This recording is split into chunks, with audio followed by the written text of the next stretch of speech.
Hello everyone, welcome to my channel The Second Cup. In this episode, I like to talk about this evergreen topic which is work-life balance. I know there is a lot of material out there and there's a lot of advice about how to prevent workplace burnout and so on. And even I have released a video recently sharing some tips on how to protect your boundaries at work. But in this episode, I like to share more of my experiences when I was trying to juggle my career related aspirations with rest of life's priorities. My intent really in sharing these experiences is to make you just pause and think, even in situations when it feels like you are at a point of no return and there are really no choices, there may be some choices that you still have as long as you understand the trade-offs that come with it. And this may help you actually create the harmony that you're looking for, where your work-related aspirations and goals and your life's priorities don't necessarily compete with each other, but are more in lockstep and in harmony.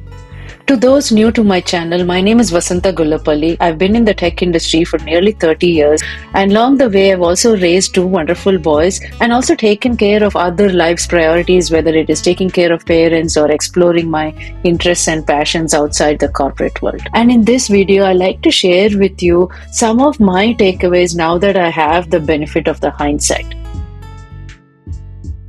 We were doing the financial planning, there was one decision that really helped me have a lot more freedom much later, and that was to not build our lifestyle in such a way that both incomes were always necessary.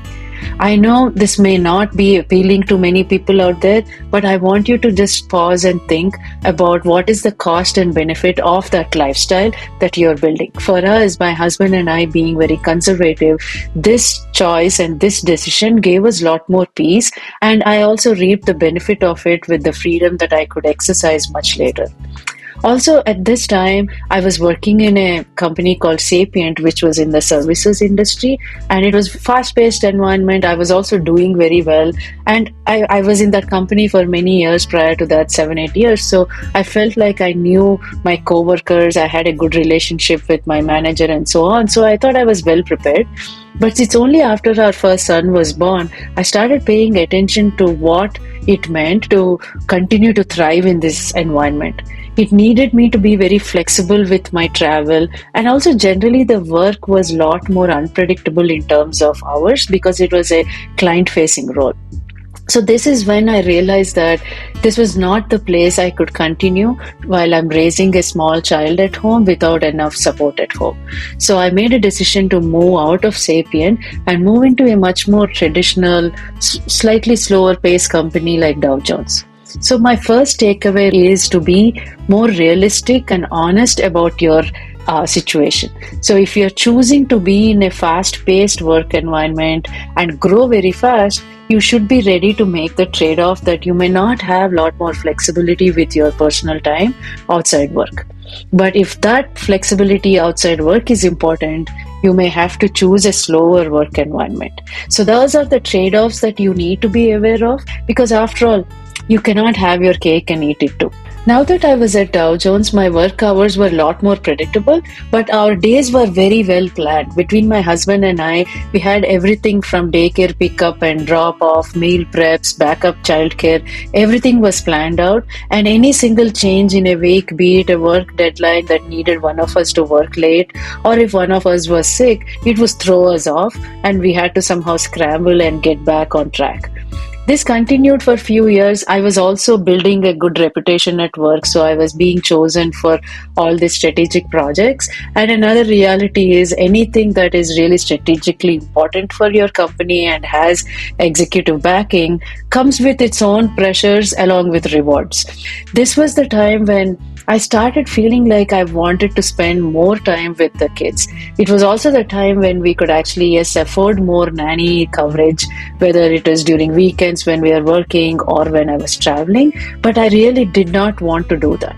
It was also a very confusing time because all the advice around me was talking about how I should continue to push the pedal and continue to grow in the trajectory that I was already on and lean in more and more, because the advice was if I chose to slow down, it would be hard to pick back up and move. But only I knew what I was going through and why I felt like I needed to take more time with my kids. So I actually chose to step away from the corporate grind for a little bit and use that time to really explore my interests in other areas that also gave me the flexibility with my time. My second takeaway is don't try to live your life based on somebody else's scripts. Don't make your decision based on somebody else's expectations. Only you know what is right for you, what will make you sleep better at night, and only you know what your child needs from you. I know there are quite a few families out there who might not have this choice, and you need both parents to be working full time to support their even a modest living.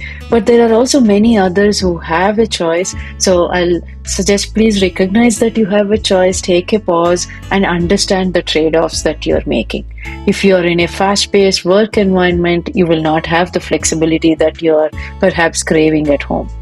If you go in for a slower paced work or a part time work, or choose to just stay off the grid for a little bit, that may mean less money in your hand and less financial freedom than what you were used to.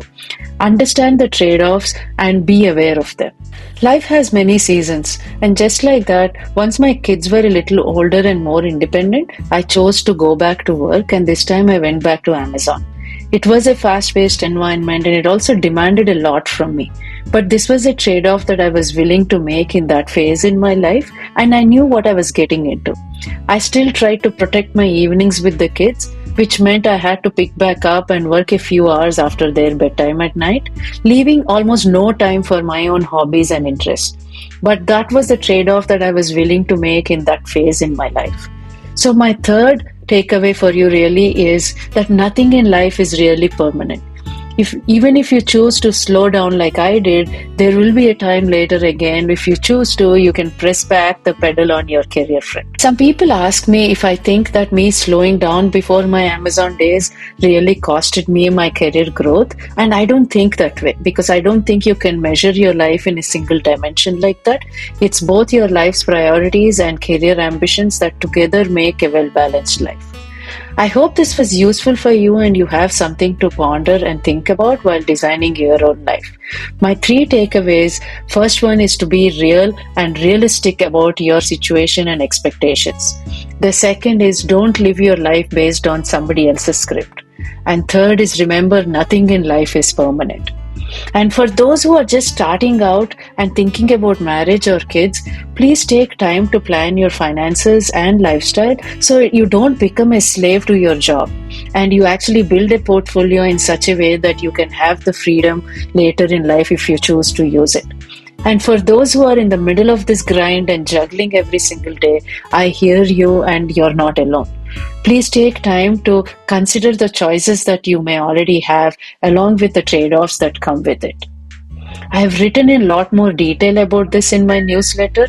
The link to it is in the description box below for you to click and read.